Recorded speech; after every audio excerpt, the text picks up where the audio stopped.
এই যে সব বোঝা ধরে নেওয়া আর শীতের জিনিস চারজনের তো মানে অনেক। নমস্কার, গুড মর্নিং। আশা করছি তোমরা খুব ভালো আছো। তো আমিও খুব ভালো আছি। এখন বাজে সকাল 7টা, তো উঠেছি 5টার সময়। তো প্ল্যান হলো যাব হচ্ছে নবদ্বীপে। হ্যাঁ, তো স্নান হয়ে গেছে। আর হচ্ছে 5টার সময় উঠে ঘর পুছে স্নান করে এই চাদরটা এই দার্জিলিং থেকে কিনেছিলাম, বেশ সুন্দর। পরা হয়নি একদিনও, এটাই নতুন বার করলাম, বেশ ভালো। আমার ছেলে স্নান হয়ে গেছে, হাজব্যান্ডেরও স্নান হয়ে গেছে। আর তো ওষুধপত্র একটু লাগেই। এই যে ওষুধপত্র, জামা কাপড়, এই যে এই ট্রলিতে জামা কাপড় নেওয়া হচ্ছে টুকটাক। তো এখন শীতের দিনে বেশ অনেকটাই জামা কাপড় হয়, তো এই যে সব গোছানো হচ্ছে। বললাম না সকালবেলা কিছু প্ল্যান ছিল না, সকালে উঠে সব প্ল্যান হলো। এই যে রেডি হয়ে গেছে। হ্যাঁ, হাজব্যান্ড রেডি গেছে, ছেলে রেডি হয়ে গেছে। এই যে সব জুতো নিয়ে বাহানা চলছে। এই একটা ব্যাগ হয়েছে এটা, আর এই একটা ট্রলি হয়েছে। আর বেশি হয়নি, বেশি নিইনি, এই একটা দুটো। এই যে সব বোঝা ধরে নেওয়া আর শীতের জিনিস চারজনের তো মানে অনেক না। এই যে সব রেডি হচ্ছে। আমার ছেলে গান করতে ব্যস্ত। 5টার থেকে উঠে সব রেডি হচ্ছি, স্নান টান করে পুজো টুজো দিয়ে একদম ফ্রেশ রেডি হয়েছি, বেরোবো। জল নিয়েছিস বাবা? মা এখন ওই ঘরে রেডি হচ্ছে, এখনো হয়নি। বেরোবো এখন। সবাই তাড়াহুড়ো করে বেরিয়ে গেল। বেরিয়ে গিয়ে ওই যে দাঁড়িয়ে আছে আমার হাজব্যান্ড, মা আর আমার ছেলে ক্যামেরা করছে। তো পাশে এক ওই বয়স্ক লোক, দাদু জেঠু কাকু যাই বলতে পারো, তো তার সঙ্গে দেখা হলো, এমনি কথা বলছিল। তো বাসের জন্য না অনেকক্ষণ ধরে ওয়েট করছি, কিছুতেই পাচ্ছি না।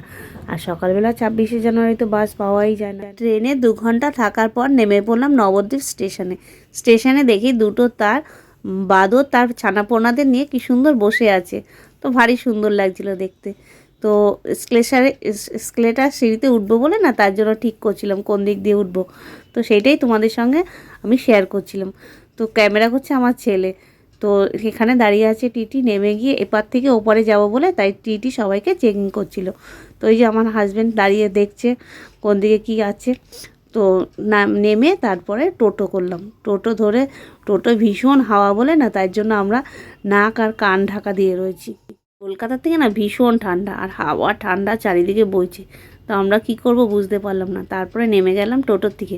নেমে টোটোকে জিজ্ঞেস করলাম যে এখানে কী কী আছে সেটা আমাদের বলো, একটু ঘুরে দেখানোর চেষ্টা করো। তো তারা বললো এখানে যা যা আছে মন্দির দর্শন করার মতন। তো আমরা সেখানে গেলাম মন্দির দর্শন করো। জায়গাটার নাম হচ্ছে পোড়ামাতলা। তো টোটো থেকে নেমে পড়লাম, নেমে জায়গাটার নাম হচ্ছে পোড়ামাতলার মন্দির। তো এখানে না পৌরাণিক কাহিনী আছে। তো আমার ঠিক জানা নেই সেরমভাবে, তবে আমার মা তো নবদ্বীপের মেয়ে, কিছু অন্তত জানে। তো আমাকে বলেছিল, আমার ঠিক জানা নেই এই পৌরাণিক কাহিনীটা, তবে একটু একটু মনে আছে। আর ওখানে সবাই পুজো দিচ্ছিল, আর যার যার মনস্কামনার জন্য চারিদিকে দেখলাম সব মানে যা পারে ঢিল দিয়ে ওই যে সব বাঁধা রয়েছে। তো ঘুরে চারদিকে দেখলাম, দর্শন করলাম মায়ের, আর মালা কিনে না পুজো দিলাম। আর তোমাদের সঙ্গে মায়ের দর্শনও করাচ্ছি, সেটা তোমরা দেখতেই পাচ্ছ। আর এখানে পুরোহিত মন্ত্রপুরে নাম গোত্র দিয়ে সবার পুজো দিচ্ছে। তো আমাদের সেই ভাগ্য আর হয়নি। তো আমরা এইদিকে টোটো দাঁড় করে রেখেছি, তার টোটোর জন্য ব্যস্ত হয়ে রয়েছে। তা টোটোর সময়ের মধ্যে তো আমাদের গিয়ে পৌঁছাতে হবে।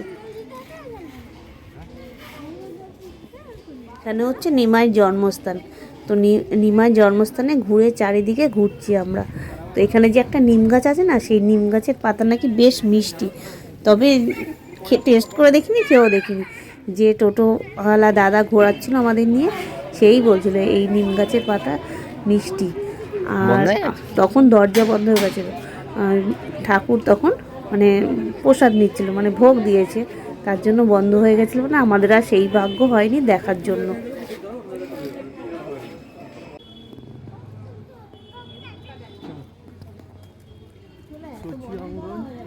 প্রভু চৈতন্য মন্দির দর্শন করে বেরিয়ে এসে টোটোয় উঠলাম। তারপরে চলে এলাম আর এক মন্দিরে। আর এক ওই মহাপ্রভু চৈতন্য যে 60 ফুটের, যে 60 ফুট না 70 ফুট এরকমই হবে হয়তো, চৈতন্য মহাপ্রভুর যে বিশাল মানে মূর্তি, তার অপরূপ সৌন্দর্য। তার আগে ঢুকতে হবে টিকিট কেটে, 30 টাকা করে টিকিট। আর্টিফিশিয়াল গুহার মধ্যে দিয়ে যেতে হবে। তো সেখানে সবাই আমরা যাচ্ছি, মা আর আমার হাজবেন্ড চলে গেছে, আমি মাঝখানে, আমার ছেলে হচ্ছে পেছনে। তো ভেতরে ঢুকে দেখলাম এত সুন্দর।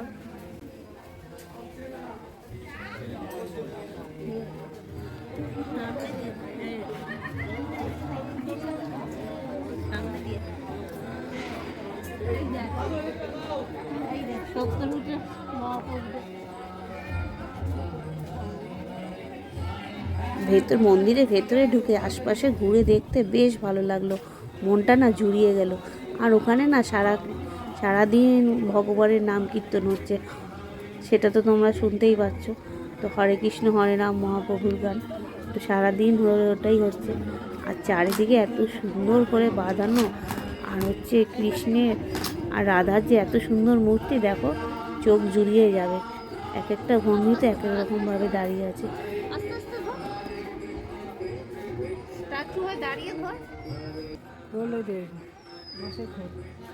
কৃষ্ণনগর এটা শিল্পীদের হাতের কাজ, এটা হচ্ছে কৃষ্ণনগরে অরিজিনাল মনে হয়।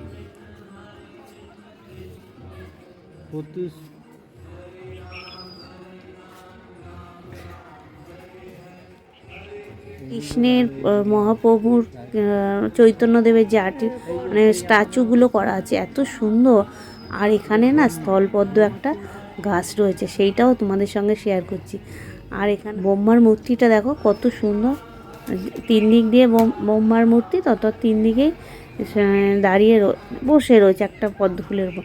আর এখানে হচ্ছে হনুমানজি, তোমরা তো সবাই জানো। আর এখানে দেখো এক একজন এক এক রকমভাবে সব স্ট্যাচু বসিয়ে রেখেছে, তাদের কৃষ্ণের চৈতন্যদেবের যে স্মৃতি এক একজনের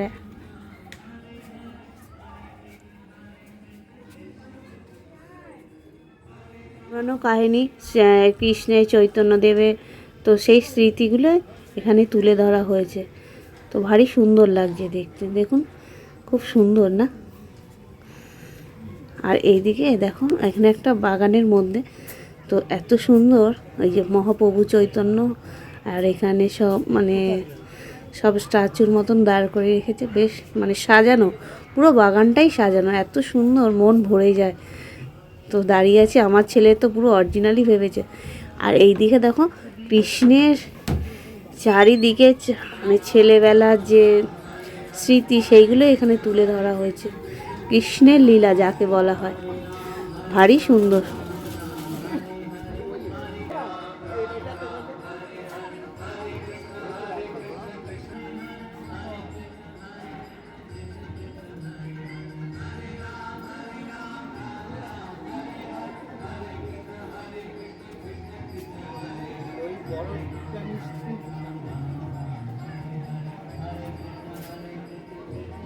গেট বন্ধ।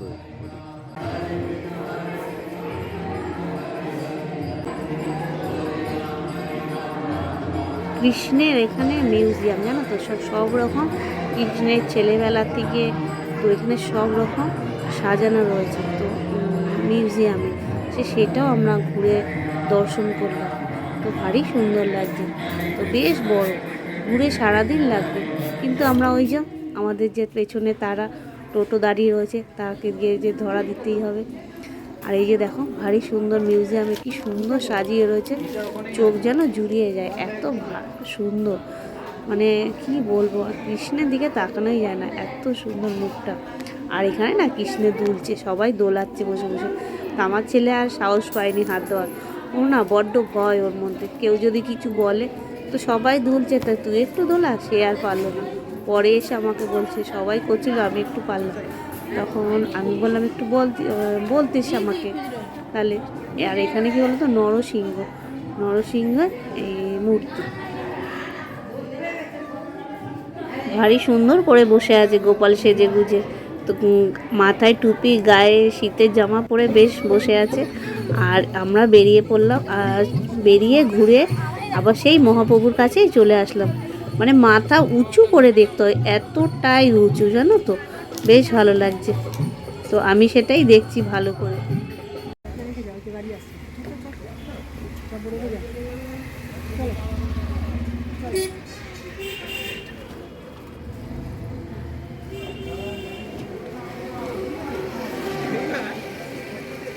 ওই মন্দির থেকে বেরিয়ে আবার অন্য মন্দিরে চলে আসলাম। তো ওখানে তো মন্দিরের চারিদিকেই রয়েছে, তো মহাপ্রভুর মাসির বাড়ি না পিসির বাড়ি বললো মনে হয়, তো আমার ঠিক জানা নেই। তো মন্দিরটা না ভারী সুন্দর। ভেতরে গেলাম, গিয়ে দেখছি পুরোটাই বন্ধ। তো এই যে দরজা দেখছেন বন্ধ। তো মহাপ্রভু এখন ভোগ নিচ্ছেন। তো বললেন দেরি হবে, বিকেল 5টা 4টে 5টা বাজবে খুলতে খুলতে। তো আমরা জেঠিঘাটে চলে আসলাম, সেখানে লঞ্চ পার হব, তার আগে টিকিট কেটে নিতে হবে। তো চলে গেল টিকিট কাটতে। টিকিট কেটে এসে আমরা লঞ্চের জন্য অপেক্ষা করছি। তো চলে আসলো লঞ্চ, এবার উঠে পড়লাম। উঠে একটা আগে সিট তো দখল করতে হবে, তো চট করে লাফ দিয়ে উঠে গিয়ে একটা সিট ধরে বসে পড়লাম। আর সবার জন্য একটা করে সিটও জোগাড় করে রাখলাম। গঙ্গায় পার হওয়ার আলাদা একটা এক্সপিরিয়েন্স। তো আমরা আর কোথায় পাবো, গিয়ে সবাই বসে পড়লাম এই কি বলে এটার নাম, লঞ্চে। সেখানে গিয়ে বসে চারিদিকে জলে সৌন্দর্য উপভোগ করছি গঙ্গার। তো গঙ্গাটা না ভারী সুন্দর, বেশ ভালো লাগছে। আর আকাশে না ঝলমল রোদ, কী যে অপূর্ব সুন্দর। আর কি বলবো, আর শীতের মরশুম, তার মধ্যে গায়ে গরম জমে গেছে, জমে পুরো না। এখানেই শেষ করলাম। ভালো লাগলে লাইক শেয়ার কমেন্ট করবেন ও সাবস্ক্রাইব করবেন।